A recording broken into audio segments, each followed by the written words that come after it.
4 দিনের পাল্টাপাল্টি হামলার তুমুল লড়াইয়ের পর অবশেষে যুক্তরাষ্ট্রের মধ্যস্থতায় যুদ্ধবিরতিতে সম্মত হলো পাকিস্তান এবং ভারত। মার্কিন প্রেসিডেন্ট ডোনাল্ড ট্রাম্পের এমন ঘোষণার পর বিষয়টি নিশ্চিত করেছে দিল্লি এবং ইসলামাবাদ দুপক্ষই। স্থানীয় সময় বিকেল 5টা থেকে কার্যকর হয় এই যুদ্ধবিরতি। এর আগে অপারেশন বুনিয়ান উন মারসুসে ভারতীয় সামরিক ঘাঁটি এবং বিভিন্ন সমরাস্ত্রের ব্যাপক ক্ষয়ক্ষতির দাবি করে পাকিস্তান। অন্যদিকে পাকিস্তানের বিমান ঘাঁটি সহ সশস্ত্র বাহিনীর অবস্থানে হামলার দাবি করে ভারত। শনিবার ভোর থেকেই ভারতীয় ভূখণ্ড লক্ষ্য করে অপারেশন বুনিয়ানুন মারসুস বা আয়রন ওয়াল শুরু করে পাকিস্তানের সামরিক বাহিনী। ভারতের অপারেশন সিন্দুরের জবাব দিতেই চালানো হয় এই অভিযান, যাতে ব্যবহার করা হয় ফাতা-1 সহ বিভিন্ন ধরনের মিসাইলের পাশাপাশি মাল্টিপল রকেট সিস্টেমও। দেশটির অন্তত 26টি স্থানকে টার্গেট করে হামলা হয়। ইসলামাবাদের দাবি, ভারতের উদমপুর ও পাঠানকোটের বিমান ঘাঁটি লক্ষ্য করে ছোড়া হয়েছে মিসাইল। পাঞ্জাবে ধ্বংস করা হয়েছে ব্রহ্মস মিসাইলের একটি ভান্ডার। উদমপুরে একটি S-400 মিসাইল প্রতিরক্ষা ব্যবস্থা ধ্বংসের দাবি করেছে ইসলামাবাদ, যদিও তা অস্বীকার করেছে নয়াদিল্লি। পাকিস্তানের চালানো অভিযানের পাল্টা জবাব দেয় ভারতীয় সামরিক বাহিনী। পাকিস্তানের বিভিন্ন বিমান ঘাঁটি পরিণত হয় মূল টার্গেটে।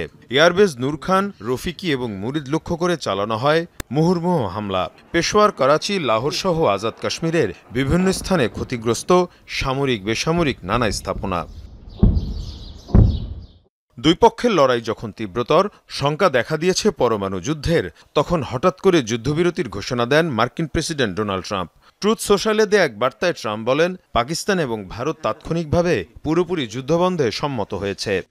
আমি আনন্দের সাথে ঘোষণা করছি যে যুক্তরাষ্ট্রের মধ্যস্থতায় দীর্ঘ আলোচনার পর ভারত ও পাকিস্তান তাৎক্ষণিক যুদ্ধবিরতিতে সম্মত হয়েছে। আমি দুই দেশকে অভিনন্দন জানাই। যুদ্ধবিরতিতে সম্মতির বিষয়টি নিশ্চিত করেছে পাকিস্তান ও ভারত। পাকিস্তানের পররাষ্ট্রমন্ত্রী ইসহাকদার জানান, আঞ্চলিক শান্তি এবং নিরাপত্তার জন্য সবসময় প্রচেষ্টা চালিয়েছে ইসলামাবাদ। অন্যদিকে ভারতের পররাষ্ট্র সচিব বিক্রম মিশ্রিও যুদ্ধবিরতির বিষয়টি নিশ্চিত করেন।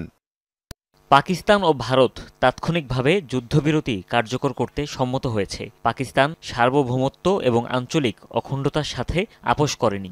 এই অঞ্চলে শান্তি ও নিরাপত্তার জন্য প্রচেষ্টা চালিয়েছে পাকিস্তান।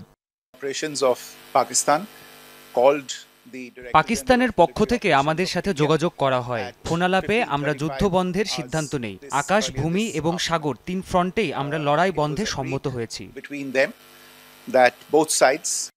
যুদ্ধবন্ধের ঘোষণাকে স্বাগত জানিয়েছেন দুই দেশের বাসিন্দারাই। স্বস্তি ফিরে এসেছে সীমান্ত এলাকার বাসিন্দাদের মাঝে।